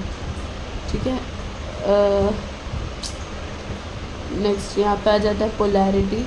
पोलैरिटी मतलब कि कौन से उसमें है जो पोलैरिटी दिखाए, जैसे Cl2 हुआ तो ऐसा कुछ है जिसमें पोलैरिटी दिखाए, जैसे H और NaCl देख लो, NaCl नहीं, NaCl तो नहीं, हाँ NaCl देख लो या फिर HCl देख लो सबसे अच्छा। तो Cl क्या करता है, H के एक इलेक्ट्रॉन को अपनी तरफ ज़्यादा खींचेगा। ठीक है। उसका ज़्यादा दबदबा है इसके घर में, तो क्या करेगा Cl का जो इलेक्ट्रॉन है Cl को अपनी तरफ ज़्यादा खींचेगा, तो इसलिए इसके पास पार्शियली नेगेटिव का चार्ज आता है और हाइड्रोजन के पास पार्शियली पॉजिटिव का चार्ज आता है। ठीक है। तो इसको बोलते हैं पोलैरिटी, इसी को डायपोल इफेक्ट भी बोल देंगे। ठीक है। नेक्स्ट इससे और ज़्यादा कुछ पढ़ने की ज़रूरत नहीं है, आगे टेबल से एक्सरसाइज के क्वेश्चंस कर लेना। नेक्स्ट आ गया हम लोगों का रेडॉक्स रिएक्शन। तुम लोग के टेक्स्ट बुक में भी 16 चैप्टर है, तो मेरे को लग रहा है ये वीडियो एक अपलोड कर दूँ 8 चैप्टर करके, फिर उसके बाद 8 चैप्टर थोड़ा मैं रेस्ट लेके कर दूँ। मेरे को नींद आ रही है बहुत ज़्यादा। नेक्स्ट यहाँ पे क्या आ जाएगा, classical ideas of redox reaction क्या होता है। अरे रेडॉक्स क्या होता है, रेडॉक्स में दो चीज़ें छुपी रहती है, पहला होता है ऑक्सीडेशन, दूसरा होता है रिडक्शन। ठीक है, अब यहाँ पे ये चीज़ें क्या होती है हम लोग देख लेते हैं। क्या होता है, रिमूवल ऑफ हाइड्रोजन, ऑक्सीडेशन बोलते हैं, मतलब कि हम लोग किसी भी उससे हम लोग क्या निकाल रहे हैं, हाइड्रोजन निकाल रहे हैं एलिमेंट से, तो वो हो जाएगा ऑक्सीडेशन। अभी जब हम लोग हाइड्रोजन निकालें तो हम लोग क्या वहाँ पे ऐड कर रहे हैं ऑक्सीजन, जहाँ पे हम लोग ऑक्सीजन को निकालते हैं तो उसको बोलते हैं रिडक्शन। ठीक है, ये देख लो, अगर डिफाइन करना है तो एडिशन ऑफ ऑक्सीजन को ऑक्सीजन बोलते हैं, या तो फिर इलेक्ट्रोनेगेटिव एलिमेंट को ऐड करना उसको भी ऑक्सीडेशन बोलेंगे, हाइड्रोजन को रिमूव करना है, फिर इलेक्ट्रो पॉजिटिव एलिमेंट को रिमूव करना, लॉस ऑफ इलेक्ट्रॉन को हम लोग क्या बोलेंगे, oxidation, gain of electron reduction. ये देख लेना, अगर आ गया तो लिख लेना।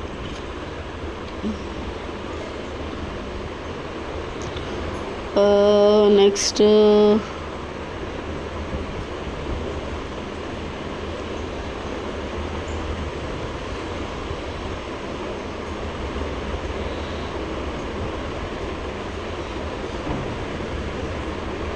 देखो, ये सब ना उसका वो लिखने का वो है तरीका है कि किस तरीके से लिखा जाता है। देखो डैनियल सेल है तो हम लोग का फिजिक्स का उसमें यूज़ होगा। ठीक है, यहाँ पे जिंक के जो इलेक्ट्रोड है वो एनोड बना है, और यहाँ पे कॉपर का एनोड इलेक्ट्रोड है जो कैथोड बना है पॉजिटिव, और ये क्या है नेगेटिव का काम कर रहा है। ठीक है, नेक्स्ट ये डैनियल सेल है।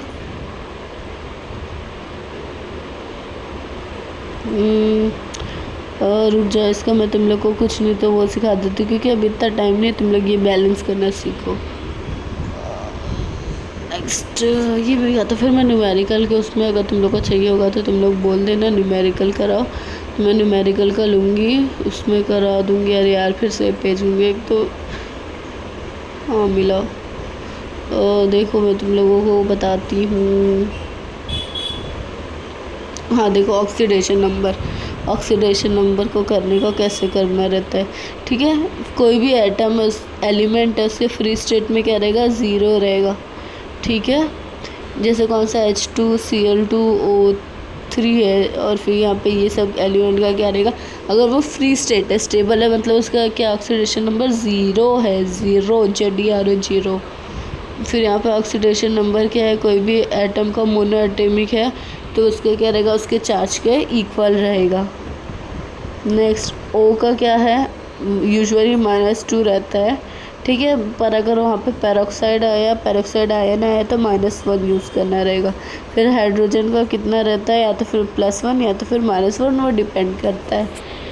यहाँ पे F के लिए -1 रहेगा, क्लोरीन ब्रोमीन के लिए भी वही रहेगा, -1 ही रहेगा। ठीक है, और फिर इन सबको टोटल करोगे ना तो ज़ीरो आता है, जितना भी उसके अंदर का चार्ज होता है ज़ीरो आता है। अब जैसे कि यहाँ पे मुझे क्या ढूंढना है, देखो मैं बताऊँ, ये हो जाए। ठीक है, अब जैसे मैं अगर ये वाला देख रही हूँ ऑक्सीडेशन नंबर कैसे निकालता है। ठीक है, SO2 मेरे को निकालने का है। ठीक है, S का हम लोग को ऑक्सीडेशन नंबर निकालना है, तो मैं क्या करूँगी, लिखूँगी sum of oxidation number of all atom SO2 = 0 कर दूँगी। ठीक है, इसका मतलब क्या है, एस का जितना भी ऑक्सीडेशन नंबर है, ठीक है, प्लस कितना है वहाँ पे मेरे पास O2 है, मेरे पास 2 O है, तो उस हिसाब से वो हो जाएगा 2 O है, मतलब कि क्या 2 × -2 हो जाएगा, है ना। वो था, यहाँ पे S की जगह पे मैं X लिख दूँगी।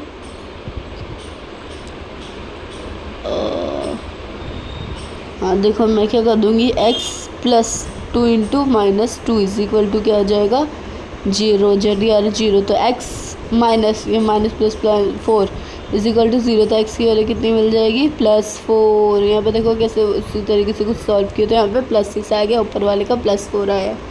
ठीक है, होप सो ये समझ गया होगा। नेक्स्ट चैप्टर पे जाते हैं, इसमें चार्जिंग भी नहीं है मेरे फ़ोन में, क्या करूँ, 6 चैप्टर कर दूँ या 7वां भी ले लूँ। ये 7वां ना थोड़ा बोरिंग टाइप का है, वैसे किसी भी चैप्टर को बोरिंग नहीं बोलना चाहिए, बट है वो चैप्टर बोरिंग, तो क्या ही बोलेंगे इसे।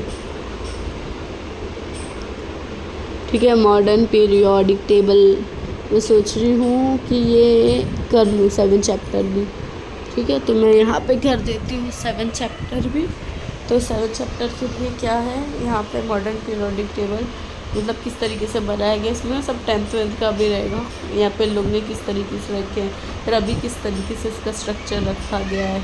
देखो ये जो नंबर 1 to 7 है वो पीरियड्स है, और फिर यहाँ पे ग्रुप क्या है, नंबर 1 to 18 है। यहाँ पे तुम लोग नंबर देख सकते हो। अब देखो एग्ज़ाम में आ जाएगा ना, जब तुम लोग को modern structure of modern periodic table बनाना, तुम लोग भूल गए क्या पॉइंट लिखना है।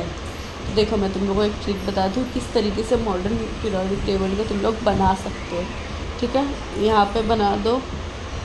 ठीक है, 2 डब्बा यहाँ पे बना दो, और यहाँ पे कितना बनाओगे, 1 2 3 4 5 6 डब्बा बना दो। ठीक है, यहाँ पे दोनों के यहाँ पे पहले वाले में क्या रख दो, ताज रख दो, और बीच में कितने वो बना दोगे, 1 2 3 4 5 6 7 8 9, मतलब 1 2 3 4 5 6 7 8 9 10, एक बीच में 10 वो आ जाने चाहिए। ठीक है, और इधर पे भी वो बना दोगे एक तरीके से, तुम लोग यहाँ पे भी वो बनो, और फिर बताओगे तुम लोग यहाँ पे लिखोगे 1 से लेके फिर गिनोगे 18 होना चाहिए। 18 तक क्या है हम लोग के ग्रुप्स है, और 1 से लेके 7 तक क्या है, कॉलम्स है। फिर सीरीज़ के ऐसा करके लिख देना, कुछ भी सीरीज़ नहीं लिख, सीरीज़ ज़रूरी यार, मॉडर्न पीरियोडिक टेबल का वो है अपना जान है अपनी। तो ये कितने हैं गिन लेते हैं, 1 2 3 4 5 6 7 8 9 10 11 12 13 14 14 ही रहता है। ठीक है, तो यहाँ पे देख लो मुझसे थोड़ा वो हो रही है काउंटिंग मिस्टेक, देख लेना तुम लोग कितना है, उस हिसाब से इसको भी बना देना। तो तुम लोग बनाओगे ना तो कुछ नहीं, तो टीचर तुम लोग को इम्प्रेस हो जाएगा। तो कुछ नहीं, तो सिर्फ इतना बनाने पे, नेमिंग करने पे, और इसके अंदाजे से ठोक देना जो ठोकना है। सबसे पहले आता है हाइड्रोजन, कितने एलिमेंट्स है, इतने एलिमेंट है, जो छोटे छोटे हैं 3 से लेके क्या है 12 तक, उन्हें हम कौन से बोला जाता है, उनको कौन सा बोला जाता है हम लोगों का, उसमें कौन से ब्लॉक होते हैं, S P और D ब्लॉक होते हैं। ठीक है, इसका मतलब अपने मन से लिख देना, ये बना दो, पूरे मार्क्स दे देगी टीचर तुमको।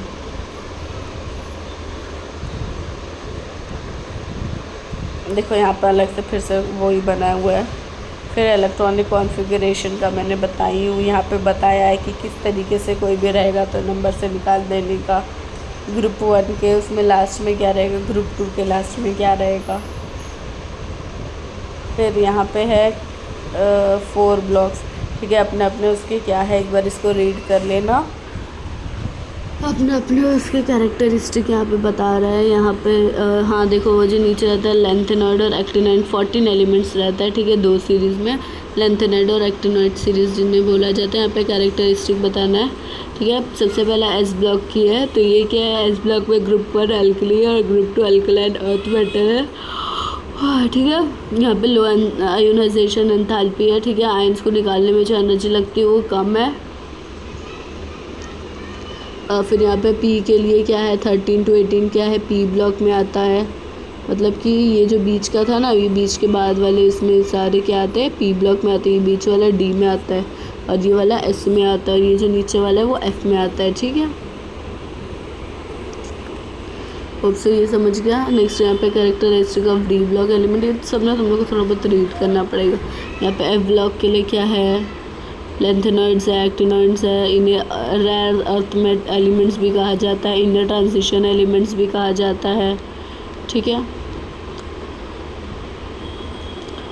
और फिर यहाँ पे कौन सा यूरेनियम, ट्रांस यूरेनियम जो है वो मैन मेड और रेडियो एक्टिव है। ये सारे पॉइंट्स थोड़े याद रखने पड़ेंगे। पीरियोडिक ट्रेंड्स आते हैं एग्ज़ाम में। ठीक है, सबसे पहले आता है effective nuclear charge screening effect.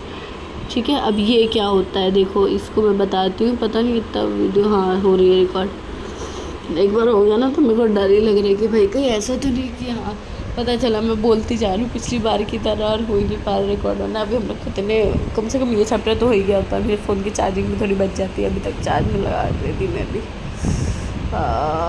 चलो नेक्स्ट, तो फिर मैं यहाँ पे देख लूँ affective nuclear charge screening effect. अब देखो क्या होता है, न्यूक्लियस है अपना। ठीक है, यहाँ पे ये है। ठीक है, ये क्या उसके शेल्स है, यहाँ पे कुछ इलेक्ट्रॉन्स हैं, ये ऐसा ऑर्बिटल्स के, तो न्यूक्लियस से ज़्यादा चिपक के रहेंगे, बहुत क्लोज रहेंगे। ठीक है, यहाँ पे कुछ है, ठीक है, यहाँ पे डी ऑर्बिटल आ जा रहा है, ठीक है। तो जिस वजह से जो बाहर के एस वाले हैं ना, तो उनको अंदर से उतनी अट्रैक्टिवनेस नहीं मिल पा रही है ड्यू टू ये डी वाले उसके। तो ये जो डी का काम कर रहा है ना, स्क्रीनिंग अफेक्ट कर रहा है, रोकने का काम कर रहा है, ठीक है, शील्डिंग अफेक्ट कर रहा है, ठीक है।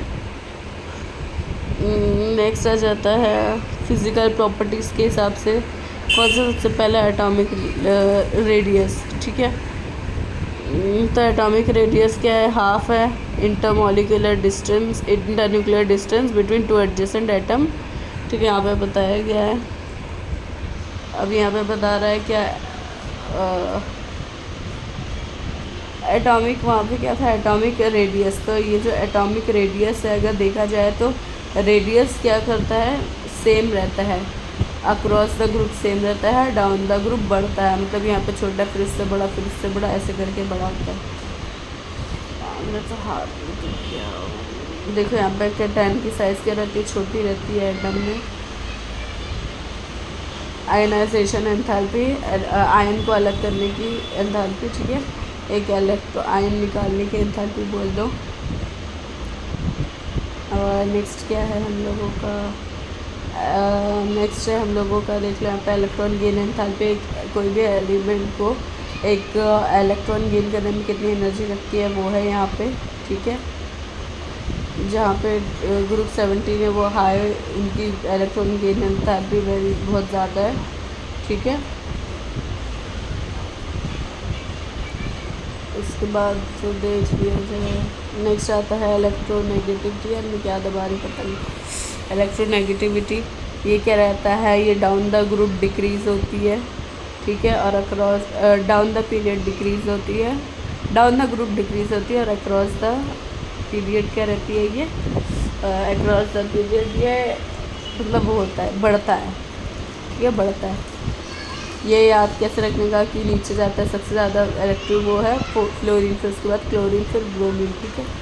तो इस तरीके से याद रखने कि डाउन द ग्रुप कम होती है और अक्रॉस द पीरियड वो होता है, बढ़ता है।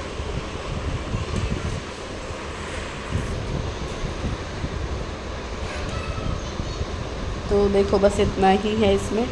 ये देखो यहाँ पे किस तरीके से बना हुआ है, कुछ इस तरीके से देखना रहेगा, ठीक है। यहाँ पे किस तरीके से बना है, कुछ इसी प्रकार का बनाना रहेगा आप लोगों को भी। नेक्स्ट आते हैं हम लोग, नहीं आते नहीं है, इतना वीडियो काफ़ी है। ये 8 चैप्टर का हम बाद में देख लेंगे, या मैं ख़त्म कर दूँ, नहीं फ़ोन को चार्जिंग में लगा के अपने आप को थोड़ा रेस्ट दे देती, ठीक है। तो यहीं पे मिलते हैं अगले वीडियो में, जब तक के लिए बाय बाय। वीडियो इतनी मेहनत कर रही है, चैनल को सब्सक्राइब कर दिया करो यार, तुम लोग, मेरी आवाज़ भी नहीं निकल रही है, तुम लोग देख सकते हो, फिर भी तुम लोग ले कर रहे हो, सब्सक्राइब कर दो यार। चलो इसी के साथ साथ बाय बाय, नेक्स्ट वीडियो में मिलते हैं।